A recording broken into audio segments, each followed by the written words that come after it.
The show is made possible in part by its supporting sponsors: Blue Water Power Group of Companies, Joe's Discount Tire, and AskGuy.ca. I say it almost every time now, but I really do love these interviews because I'm reconnecting with so many people that I've known for years. But sometimes I think it was the COVID thing. We'll blame it on the COVID thing. Blame it on COVID. And my friend Eve Morgan, how you doing? I'm doing good. It's so great to see you in person. In person, because it's always online on Facebook and things like that. Well, and I guess, since we've been out of COVID for a while, why didn't we? But I think we're all playing catch up, aren't we? I think everyone's playing catch up, and I also think that people are so busy now. In COVID, we were stunted. We weren't able to go anywhere. We weren't able to socialize. We weren't able to do any of those things. And then, being on the back end of COVID, outside of COVID, now everyone wants to reconnect, and we were filling our time with so much stuff. I know. So it's almost like we went. And now we're hitting the vertical pedal on the right, we're in NASCAR. Almost too much. Almost too much. Are I we? think. Are we? Yeah, I was going to say, are we still going too fast again? Didn't we learn anything from all of that? I think we're going too fast because those intimate family dinners that you had to have, spending time with family at home because you couldn't go anywhere. Right. Those were so great. I remember spending such great time with my adult kids because the five of us were stuck in the house and we cooked dinners and played board games. Right. And, there's nothing like having a beer with your adult children. Right. And by the way, there's my husband or my wife that I need to, I actually have to spend time with you. Yeah, spend time with them. You said 5 children? 4, no, I have 3 children, so the 5 of us. So the 5 of us, right? Yes, yeah, okay. Yeah, so 3 kids, yes. Right. And that's enough. And they're all grown? Yeah, they're either, in university or almost completed university or just started university. So it's certainly an interesting process because they're each at a different stage. And it's wild. It's wild. And all of a sudden these kids, I think COVID probably, spurred that they want to talk to mom and dad. Yeah. And now I'm thinking, why are you calling me? And they're, what do you want? Yeah, what do you want? I'm like, oh, you want my opinion? Yeah. Okay. Yeah, it used to be I need more money. Right. So, it's always going to be I need more money. Money isn't everything, but it keeps the kids calling. Yeah, it does keep them calling. Yeah, keep them on a short leash. Let's back up a little bit and talk about Eve Morgan and where you came from. You're a big city girl originally. Well, I came from Daphne and Siebert, who were. They were born and raised in Jamaica. My parents emigrated here in 1964, at least my dad did, and then the whole process with that, you had to be a citizen here and basically sponsor someone to come up. Right. So after that all happened, I was born in 68, my sister was born in 66, and then my brother was a whoopsie, one of those where, you go back to the family. They wanted to take us back to Jamaica so that they could see the girls and all that kind of stuff. What part of Jamaica? So middle, in the hills. Yeah, okay. Yeah, middle hills, like St. Elizabeth area. We went back, met the family, met our, grandparents that were there. How was that? That was kind of cool, meeting my grandparents that were living there. We had one grandparent living here. But the rest at the time, or at least the ones that were left, were living there, and that was an experience for little girls because you don't know who you're meeting. You just know that they're family, right? And that's so and so, and that's so and so, right? Yeah. So and then you see the family resemblances and all that kind of stuff. So that was kind of cool, and my brother obviously coming in 74 years later. But the one thing that my father always said, he was so proud of his girls, he always said, daughters define their fathers. Really? And you would think from a very patriarchal society that Jamaica is, that thought might have stopped once he had a son, but that never stopped. My father always said that daughters define their fathers. And how so did he mean that? What did he, Just in, I think, how to see the world, because as a male, your perspective is so different on things. And then when you have this little thing that you're protecting that's yours, you've got your little girl and you're thinking, how is the world going to treat her? Mm-hmm. And, my sister and I, my brother, we grew up in kind of south middle Etobicoke. And when my father came to this country, he specifically moved us there in proximity to his work because it wasn't, it was a very multicultural neighborhood. Okay. So our neighborhood had a Korean family, Italian family, Ukrainian family, us being a black family, Chinese, Indian, German. Yeah, that's really interesting because you know that big city, and then coming to Sarnia. Yeah. Big that was difference, that was a right? big change, and I remember up until now. Would you say we're more multicultural now than we are were? certainly more multicultural, but you know, we still need to move forward. I really believe that we still need to move forward. I am so proud of the city that I was able to raise my children in because Sarnia, Brights Grove, is a very safe, friendly, happy neighborhood. Yeah. This city affords you the chance to give your children, you know, the swim lessons, the taekwondo lessons, the music lessons, all of it. Where in a big city, it's going to cost triple the amount. So, so there was so much opportunity for our children, and even with the French immersion too. So all of our children went through French immersion. They were fully bilingual by the time they were in grade 3. So, you know, on those summer trips going out to Nova Scotia where my husband's from, on the way through, you know, Montreal, Quebec, you know, it's the kids that are ordering, you know, something from mom and dad at the dépanneur, you know, because they can speak it, right? And how old were you when you came to Sarnia? I came to Sarnia, I believe I was 25. Okay. Yeah, I was 25, and that was certainly a change. But in the radio world, you had to, you know, you went to school, and then you had to wet your feet in a smaller market, and then you could move to a medium market. You were in radio by this time. So yeah, I was in radio in Toronto, but I was doing overnights, and then putting in your dues. Putting in the dues, and then I ended up going to Europe for a couple of months, and I by chance just put in my demo tape to, at the time, Blackburn Radio, which is now Blackburn Media, and I left for Europe. And I guess they called the next day. So when I got back, I'm like, well, you know you called. I just wanted to follow up with that. Thank you for returning the call and all that kind of stuff. And they're like, well, can you come for an interview? And I'm like, okay. And as it happened, my best friend was here. She had moved here from Toronto. She worked at the same radio station in Toronto, Lexine Stevens.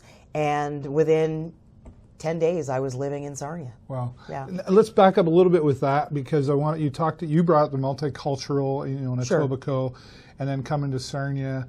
At the time you came here to where we are now, how was that for you as far as, well, you know, as a black woman? Yeah, right. Like, so I remember when I was telling people in Toronto, I said, I'm moving to Sarnia, and they're like, you realize that you're probably going to be the only black person. But part of the thing was, that didn't really bother me, because where I grew up, it was so multicultural.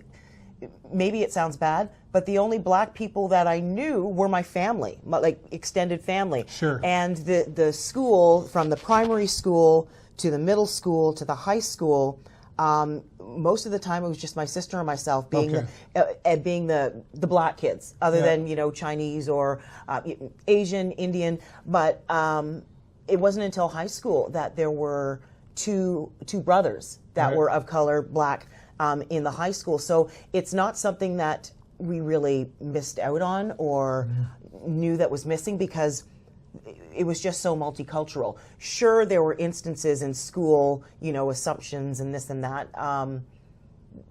Like what? Well, for example,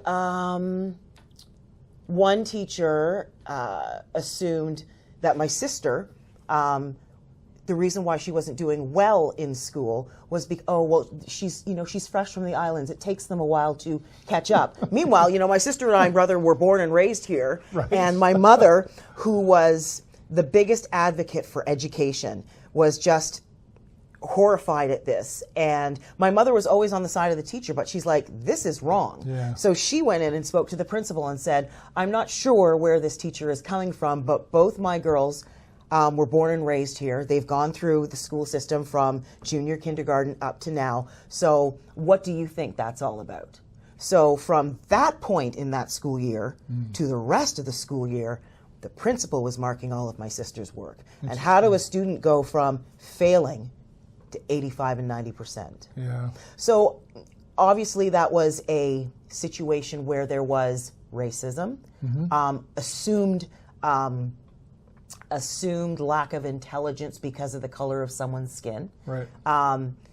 Assuming and also just automatically thinking, well, this person couldn't possibly get good marks because, you know, they're an immigrant family. And yeah, we were an immigrant family, but my sister and I were born and raised here, as well as my brother. Thanks for sharing that, because I even, well, you said it for me, and this is where I know personally I get a little confused about political correctness. Right. Because here I was trying to bring it up. And I'm like, how I want to say. It's not that I want to say don't want to say the wrong thing. It's I want to make sure I'm saying the right thing. And yet, so you sensed that, didn't you? And you just said for me as a black woman. Well, but the thing is, there's nothing wrong with asking the question if it's done in a very, you know, respectful, diplomatic way.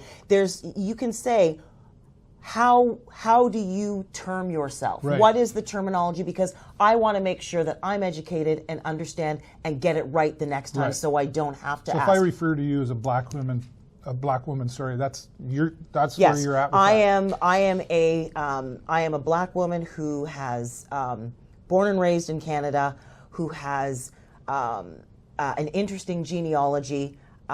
Which I've discovered over years, knew some from the beginning. So my mom's dad, my grandfather, was half Chinese. My mom's mom, she was an English woman who left Jamaica and left her child there because at that point Jamaica was an interesting place to live, I guess. And on my father's side, there's also Welsh.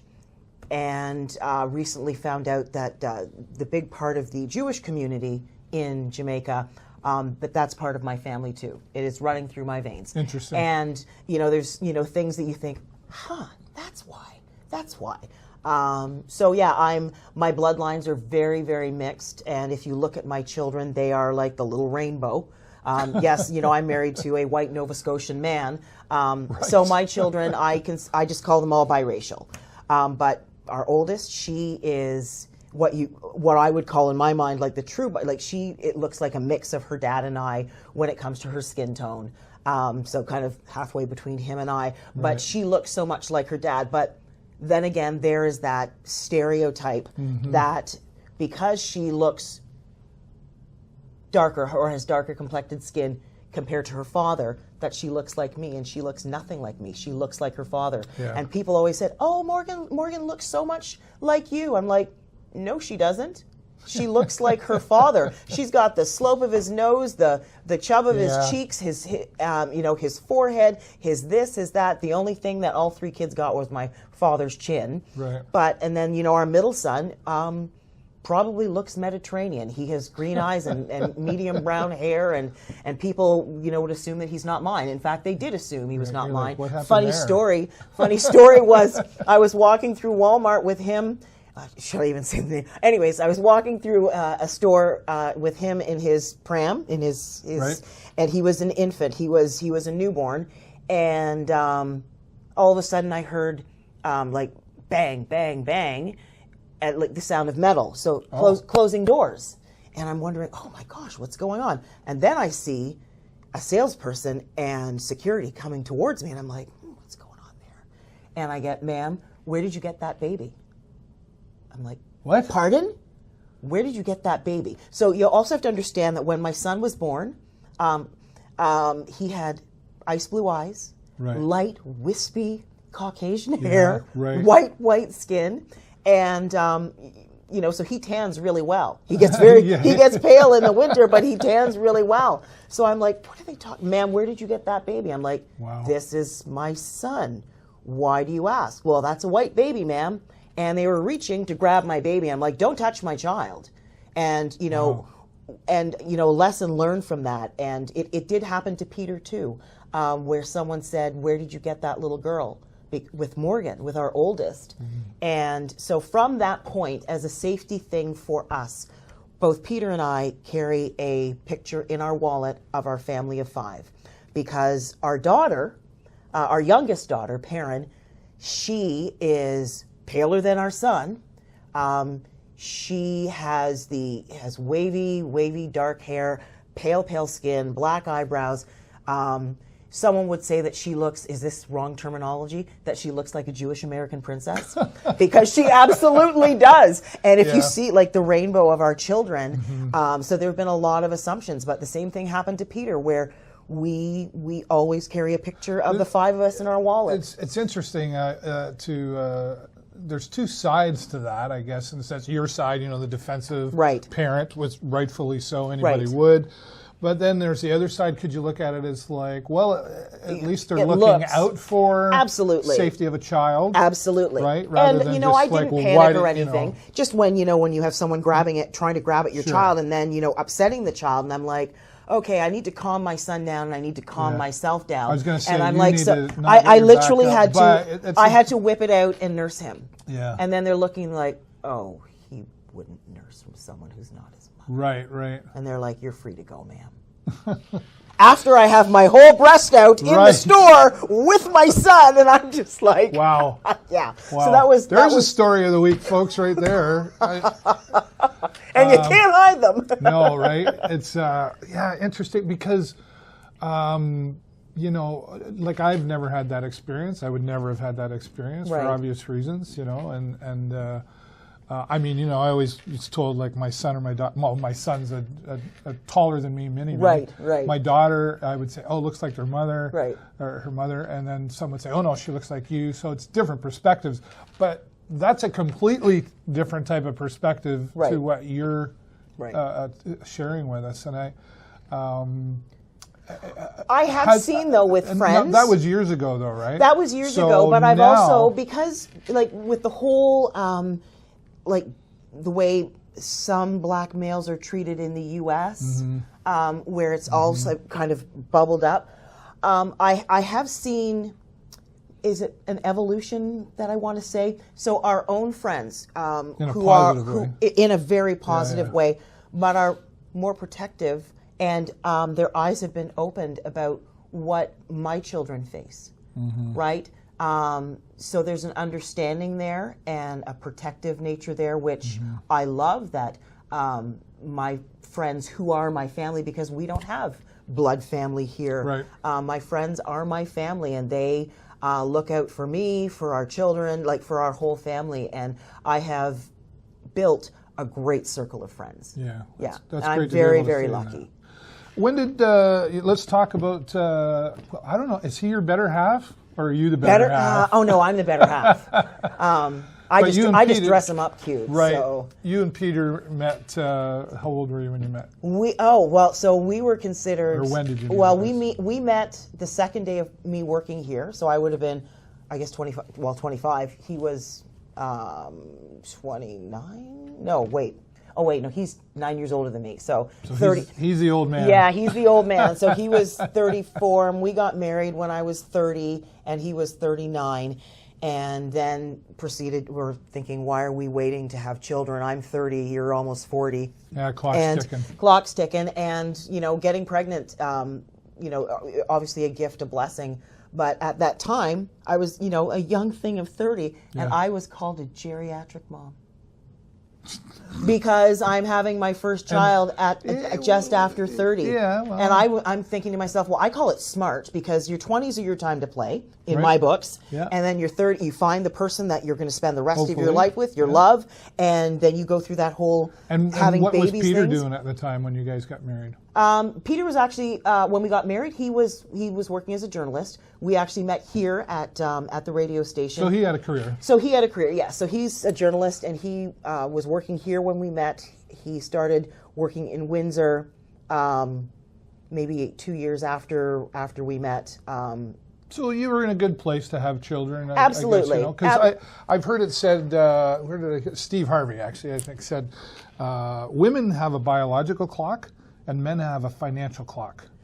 I would tend to agree with that. We want to be able to provide for our families and everything else. And they also say that men mature later than women. And, at definitely. Yes. At 30, me being 30 and him at 39, I think we were ready to be parents. Yeah. But I also knew I wasn't planning on, I would have loved to have had 4. We had 3. But because his biological clock was ticking, his only stipulation was, if you want to call it a stipulation, he said, I do not want to be in labor and delivery at 50. Right. And I'm Fair enough. I'm like, okay, I'm okay. Almost got there. But yeah, so we ended up having 3 kids, and you know, they're great. They're smart. It's hard having our middle child away. So our son Durham, he's away in Vancouver. He got his first big boy job after graduating from the University of Guelph. Good for him. And yeah, we're so proud of him. But when you're a close family like that, and events happen like Thanksgiving or Christmas, when someone's missing from around the table, it's difficult. So it was at that point, this you know, past Thanksgiving, where I'm like, I need to clap eyes on my son. I need to spend time with him because I miss him, and I know that he misses being around the table, even though he's having a great time in Vancouver, doing his thing. It's kind of bittersweet, right? Yeah, he went to school for this, and he landed a great job. We're so proud of him. He's making a life, but he also said, you know what, Mom? I'm not going to be in Vancouver for the rest of my life, because he said, what you've taught us, what you and Dad have taught us, and Grandma and Grandpa is family first. So well, and you know, he's in that career right now. That's always another, at that age, it's always enough, because he's like, what, 22? You said? He's 22. Yeah. 22. Yeah, Durham is 22. Just turned 22. Wow. Yeah. Wow. Look at the grin on your face. I So know, it's proud. like, but you know, he's not responsible. Like, I'm not financially responsible for him anymore. It's great. I'm still paying for half of his cell phone. I think that needs to end. What? But yes, that was my deal with all the kids. Well, with Peter and I discussed this, because you know how it can get. Sometimes you know you run out of money as a teenager, young adult, as an adult. And the one thing I never wanted to happen was for them to not be able to call Mom and Dad. Fair enough. My thing was, until you're through your undergraduate, we will take care of your cell phone bill. All right. Because I need to make sure that you can call me if you need me. Okay. So, and you know, so now that the fair oldest, enough. the oldest is, well, she's almost Comforting done. for you too. It is. It Just is. to know that, okay, I know they got the phone. Yeah. They're going to call Yeah. when they want something. When they want something, I need a grocery gift card, Mom. Right. Yeah. So yeah. So it's all good. It's all good. Thanks for sharing all that. You know, I don't because mind sharing. I'm proud of my family. That's. But I mean, even all about, you know, how you've been treated as a black woman, and the you know, the interracial relationship. Is that what you call it? Yeah. And you know, that's really interesting. And I think those conversations are important to have. Oh, I agree. Because you know, we've come. When I say we, I don't even know who we is in it, but we've come a long way. But we've got a long way to go. Long way to go. What do we got to do that we're not doing? That's a big question for one person to answer, but there's so many different things. Like, first of all, how about we not make assumptions?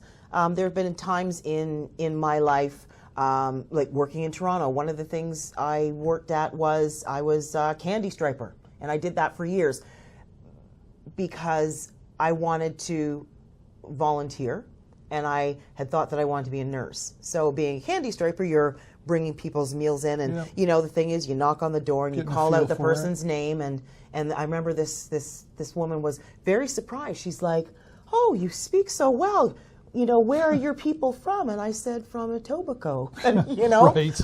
Yeah. And you know, even with my job here, when I first started here, I was with the Fox, and then I moved over to the country station for a while, and I remember going out to CKTY dance parties. Oh, wow. And you know, someone Country. saying yes, and someone said, you know, well, where's this Eve person? I'm like, she's right here. Yeah. Oh, I didn't know you were a colored girl. And I'm like, yes, I am. And he's like, well, could we have a dance? I see you got your kickers on. I'm like, well, I'm not going to turn the man down. He noticed my kickers. And so it's all good. It's all good. Sense of humor. Sense of humor. It does go a long way, but it's also about being respectful and open, opening your ears and opening your eyes. Because nobody here's ever asked me where I'm from. No, well, Right? yeah, they ask me all the I mean, time. if I go out of town or away on vacation, somebody might say, "Where are you from?" Right, but that's based where on you live. Where are you? Yeah. Yeah. Right? So interesting. So we just got to keep the conversations going, and we have to be. Are we too tense about this kind of conversation? Do we need to relax a little bit? And I mean, all sides. I think there should be a level of relaxation, but also, you know, understand the seriousness of some things that we're talking about these days, like how and who people identify who they are. You know, where I can very simply say, you know, I am a black woman. I'm a black Canadian woman. I am I am a daughter first. I am Canadian as well. I'm a woman. I love being a mother. I am a mother. I'm proud to be Canadian. But there's no confusion for me about who I am when it comes to male, female, cis, whichever.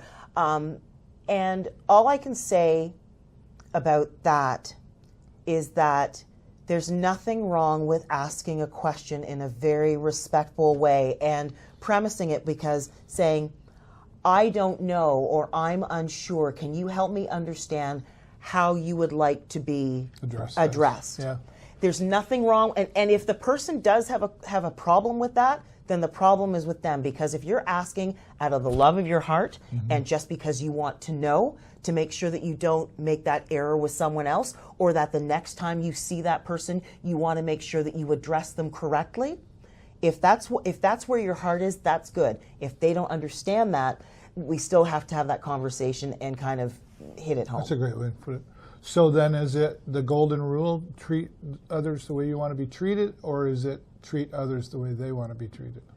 Bit of both. Yeah, right. I would say it's definitely a bit of both. I mean, I think the golden rule just means just be nice, just be kind. Just be nice to people. Be kind. You know, and we're not kind all the time. We're perfectly kind. And sometimes, like on a bad day or whatever, I'll catch myself. I'm like, why am I talking to that retail person in such an abrupt manner? Right. Take a step back. And I have said, why am I grumpy? I'm sorry for addressing my question being sounding harsh. Can we please start over? Yeah, There's nothing wrong with saying, can we please start hit over? The reset button. And don't be afraid to apologize. People are so afraid to say sorry because then they're thinking, oh, well, if I say sorry, then they're good. They know that I was wrong or what. Nobody likes to be wrong. It shows a sign of weakness. I don't care if I'm wrong. Who I would cares? prefer you would correct me, and so that we can move forward than staying ignorant. Yeah. Right? Because I think there's a lot of ignorance blended in with the unknown and the fear of asking the question. There's nothing wrong with asking a question. Are we going too far with some of this stuff? Like as far as comedian Bill Burr, he would say things like, oh, did I offend you? And he'd say it in such a way like, if you Jordan Peterson would be another one that would say like, if you speak, you need to be prepared to offend somebody because it's going to happen. Right. We don't necessarily, I guess some people do, but I don't wake up today and go, hey, I'm going to go up there and first person I see, I'm going to offend them. I want to offend. I don't want to offend somebody. No.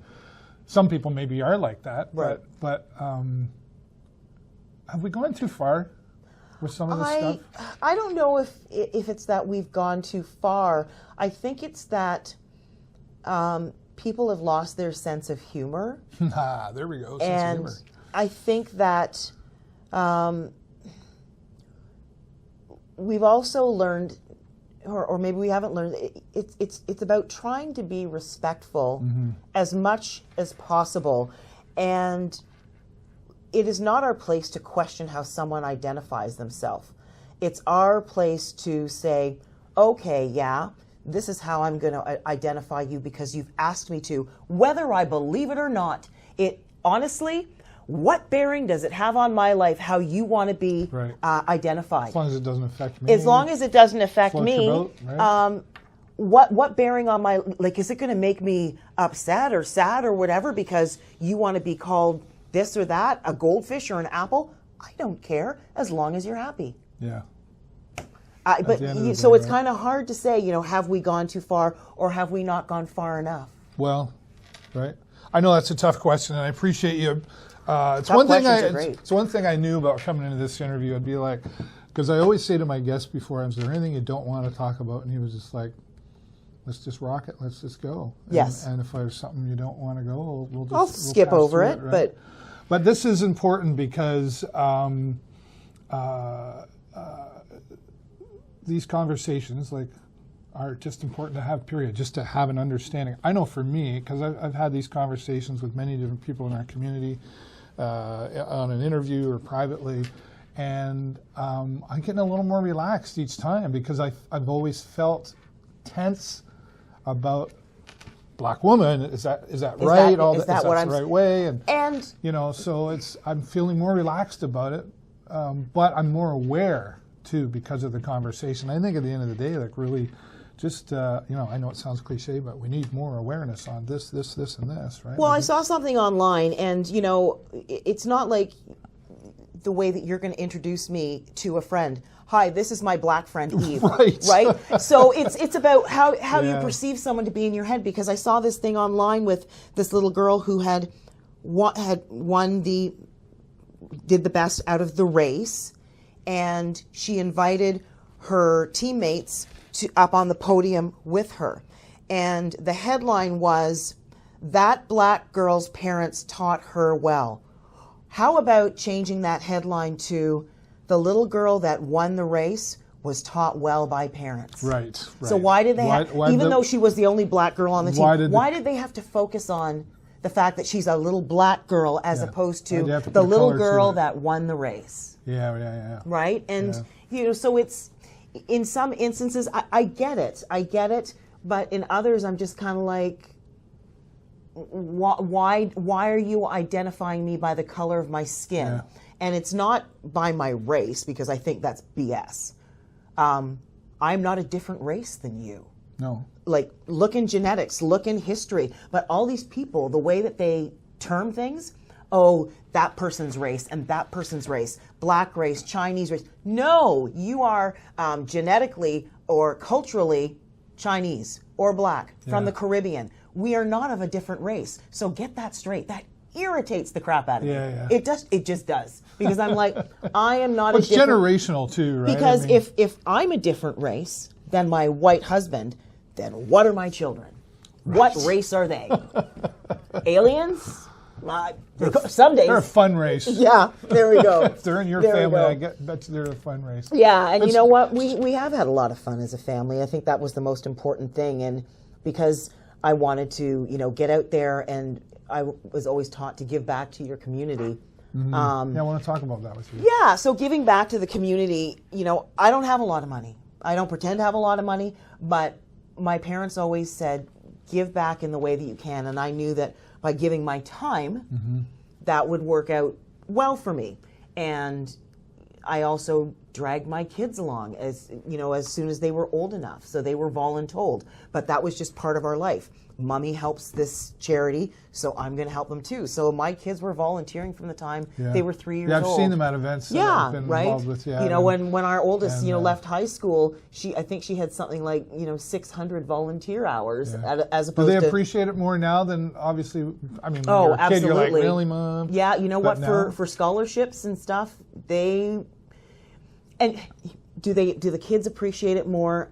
My daughter didn't tell me her first year of university, or like our oldest Morgan, that she was volunteering for Safe Walk. She just did it. Mm-hmm. She wanted to make sure that students in first year, second year, whatever, had a safe walk home to their residence or whatever.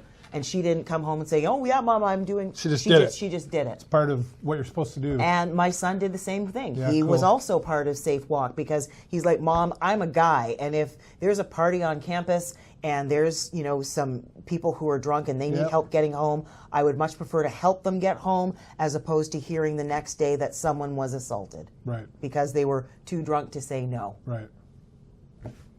Or didn't look both ways. Or exactly, whatever. Yeah, that's awesome. Yeah, that's good that you put that in there, because I think, and I think more and more people are doing that. I think sometimes you go, "Oh, this generation doesn't."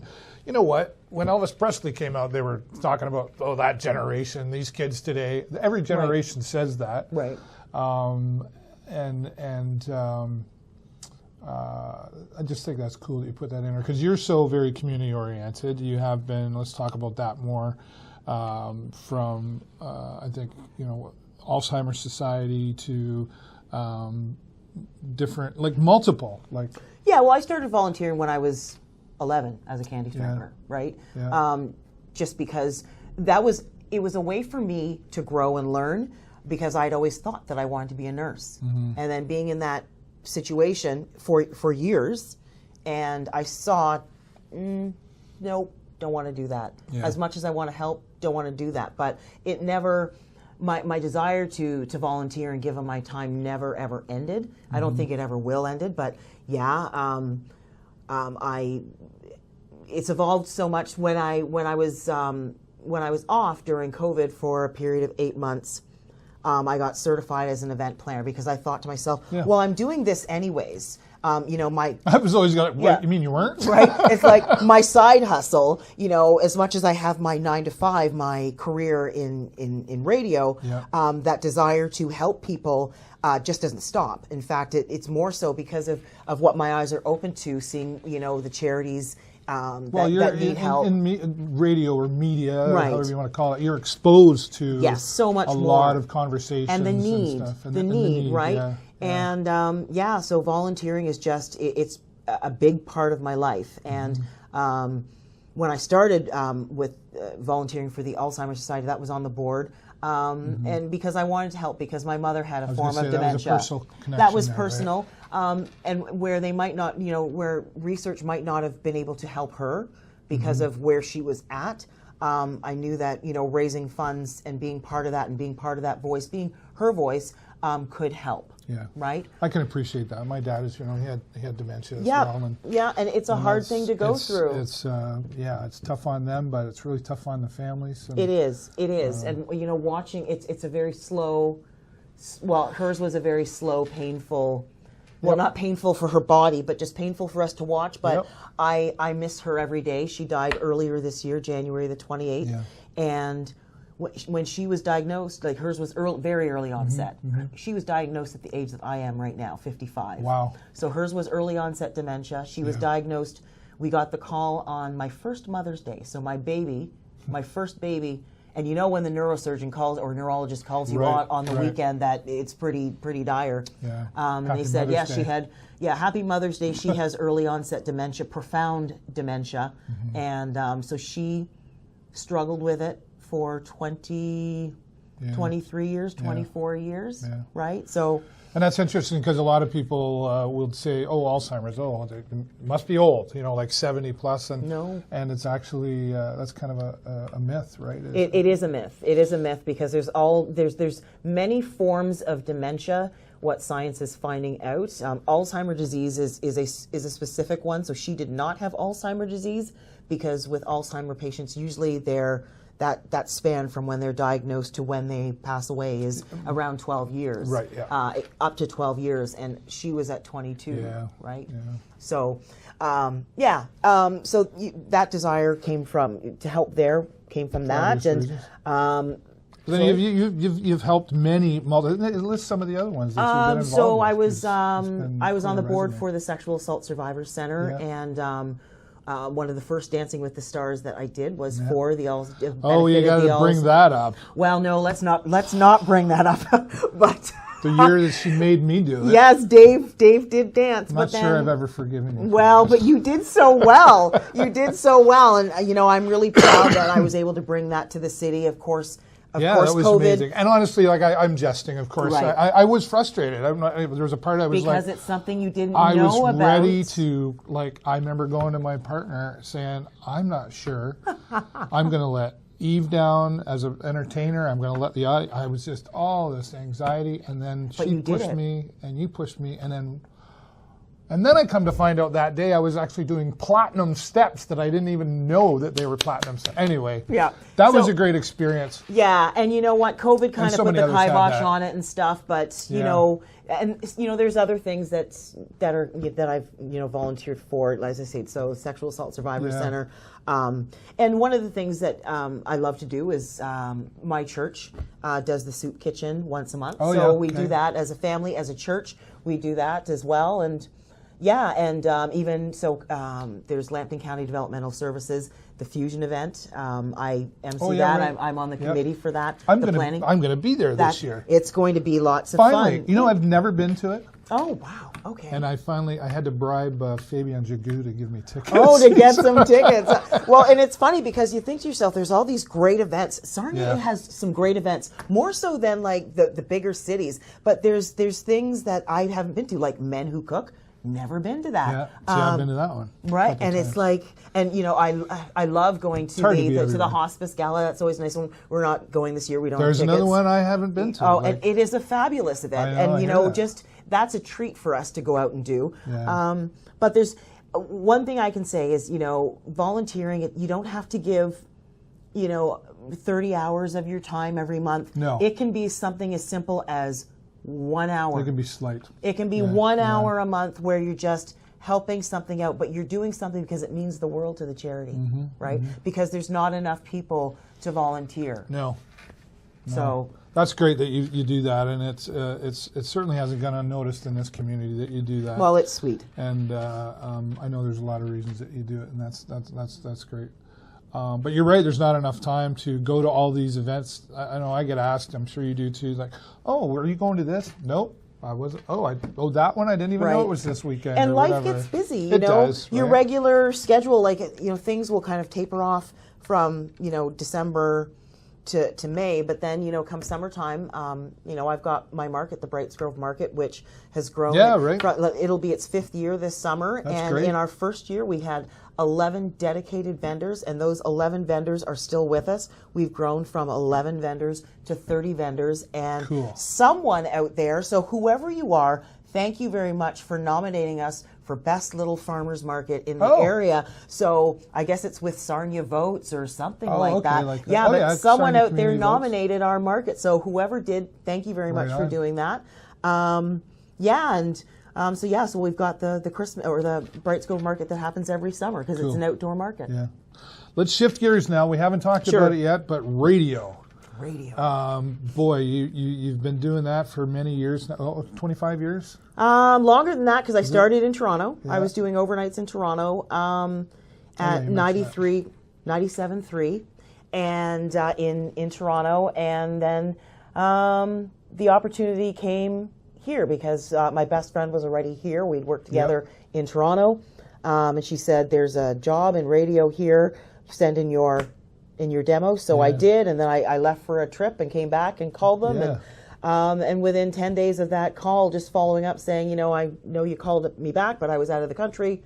And they said, come on in for an interview. And it was Ron Dan that hired me. Oh, is that right? Ron Dan hired me.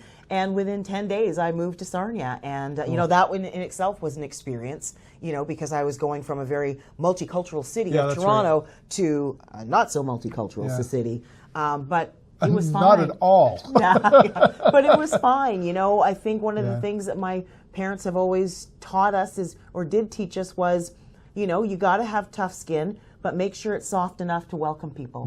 Make sure it's warm enough to just listen and have a little bit of understanding, because sometimes with the unknown, people don't know. But if you allow them the opportunity to get to know you, that's where things can change. Well, you've been a voice on the air here for a long time now. They must like you. I hope they do. I really hope they do. And you know what? I love my first career.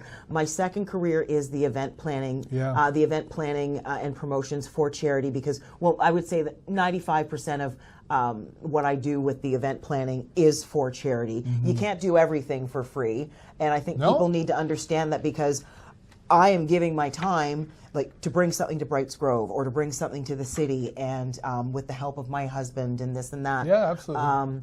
You know, so there are challenges with it, but yes, the radio thing. Yeah, I've been doing it for a while, and so you've seen a lot of changes in the radio world. There has been. Oh my gosh! Yes, everything is digital now. Never mind social media. Yeah, from the early days where you had to pull, like, they were CDs or carts and stack them to play your songs, and you had to hope for a 4-minute song so you could bolt down the hallway to go pee. Right. Whereas now everything is digital, so you know you can just I can relate to that. Right. You have your breaks 3 times an hour, and you know you've got 15 or 12 minutes between your breaks. You've got lots of time to go to the bathroom and fix yourself a coffee, go down the hallway and chit chat with someone. Yes. But yeah, the evolution of radio, and it is definitely more. It's more digital. There's more varied content. There's more information available about artists and things like that. But then you also have to realize that, you know, sometimes it's too much, like with the social media platform. How'd you do it before social media? You know, you got to interview a band or a guest of some sort. Yeah, you had to record them. Right? But how did you get to know? Like, you had to pick up the phone and talk to them first? Absolutely. Absolutely. What do you want to talk about? That's what you had to do. You had to pick up the phone and ask those questions and try and get to know them. But I can honestly say that my way of doing it then hasn't really changed to now. When I do interviews, the first thing that I like to do with the person before we get rolling or tape anything, just like you and I have had a conversation prior to, I like to ask them what they want me to ask, and I like to have a conversation with them and get them comfortable. Pre-interview. Yeah, a pre-interview, just so that they know what's coming, because you don't necessarily want curveballs, and you don't want. Well, most of us are not comfortable getting in front of the camera or talking on a microphone. Sure. So we have to make sure, okay, listen, this is just a conversation. Exactly. Like, I knew I wouldn't have a problem here with Eve talking, that's for sure. It's all good. I like to talk. I like to meet people. I like to hear their stories. Yeah. I was probably pretty damn nosy with you when I first met you, because I'm like, who is this guy? And, why does he like to do all this stuff? But you, too, are someone who is so into your community, right? Yeah, I try to be. And you like to bring your interest and knowledge of the community and the people in it to everyone, which is, it's commendable, admirable, all those good things. Thanks. I'm blowing like smoke. Here we go. But it's not $20, I guess. More like $5. But no, I feel very lucky that I chose to take that interview and get the job here in Sarnia. It gave me a great platform to so far live a great life, and I expect that I will continue to live a great life for another 30 years in this place. I was able to raise 3 beautiful children and give them great opportunity. I met the love of my life here. God, we just we just celebrated 25 years. I'm sorry, marriage. Peter. This will be on Twitter too, by the way, because he's a Twitter freak. He is a Twitter freak, but we just had our 25th wedding anniversary, congratulations. Which is pretty good, especially considering many of the people that got married the same day as us, the same week as us, are split. Right. Right, and it's like, oh my gosh. Right. But you see the evolution of marriage. Marriage isn't easy. No, I was going to say it's not easy, right? No, it's not. It is not easy. Painful. And if you don't work on it, it will go away. Just like any other relationship. If you don't. Just like a career. Right. If you don't love it, if you don't work on it, if you don't respect it and appreciate it, it will go away. Yeah.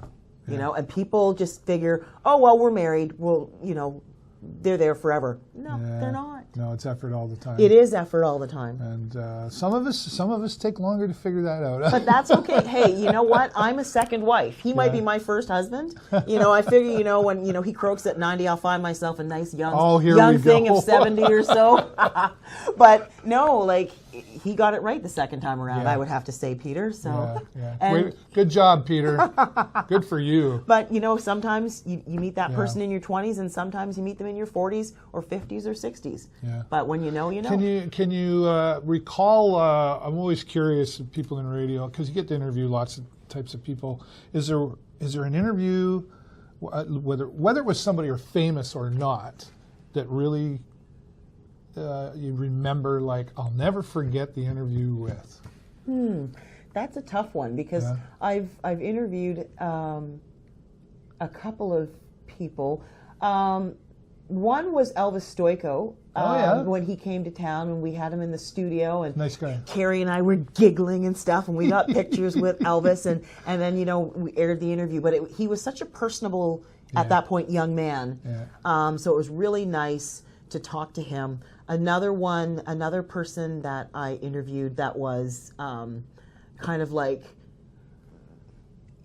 fangirl, starstruck, whatever, was Mr. Ben Vereen when he was doing a show at the Imperial. I interviewed him that same year. And what a nice man. And he's such a nice man, and he looked at me in this very white environment. That's right. And he was like, said, "How you doing?" He said, "How are you today, my queen?" And I was like, "Oh, I love you." Oh my gosh. Ben Vereen. And I'm like, I don't even know how old he is. And he's a genuine soul. Like, I thought when I interviewed him, when it was all done, he said, is that it? Like, do you want more? And then I was like, thank you for your time, you know. And, Yeah. you know, sometimes they're like expedited, got to get going. Right. He wasn't like that. No, he was in no rush. He was like, who are you? What do you do? And I was like, yeah. Yeah, he was in no rush. Ben Vereen called you my queen. Yes, I was like, my word, that's my next husband. And he's 10, 20 years older than mine. Yeah. But lots of opportunity in this town. And I think, you know, when people say, oh, there's nothing to do or you can't do this, you have to look for that opportunity. You got to get off your couch is what I say. Exactly. You need to seek it out and look for those things to do. And if it's not there, create it. Right.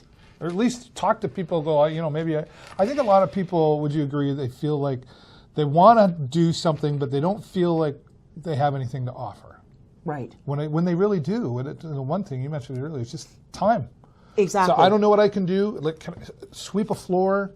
Yep. You know, to help the little old Join lady a committee, across the street. Think about joining a board because you know you don't have to be the financier or if you don't even have to be known.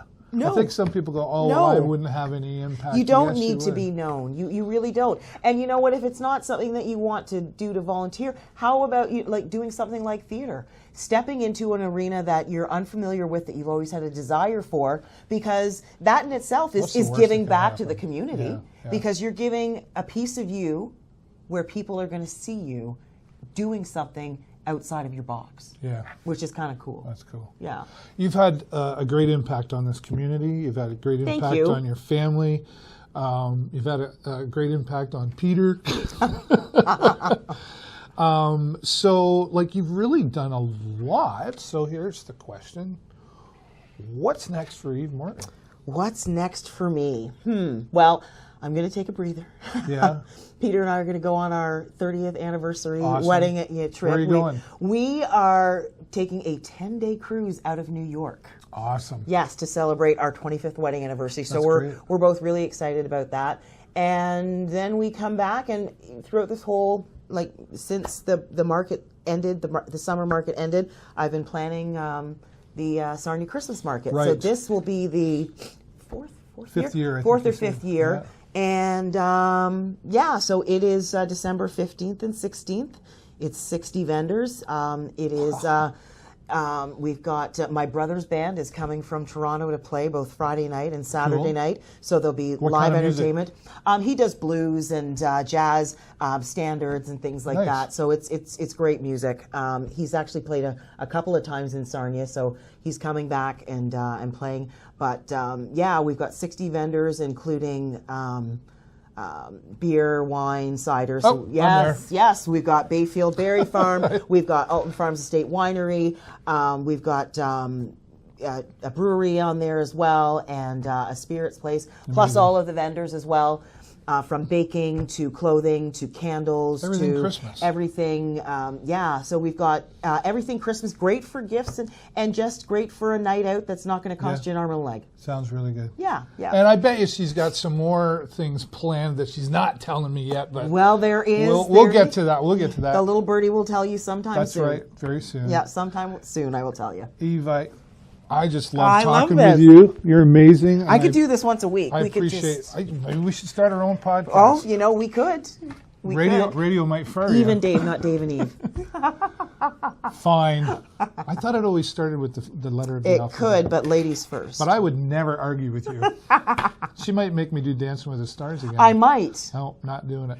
All right. Thanks so much, of course. You, Dave. I just love talking with you. This was awesome. We'll do it again. Nice to reconnect. And for all of you who are watching, you know what I'm going to say. Click the like and the love.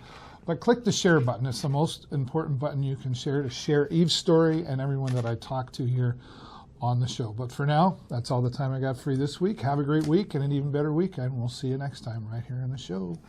Bye for now. Thanks for listening. You're so cool. Thank you.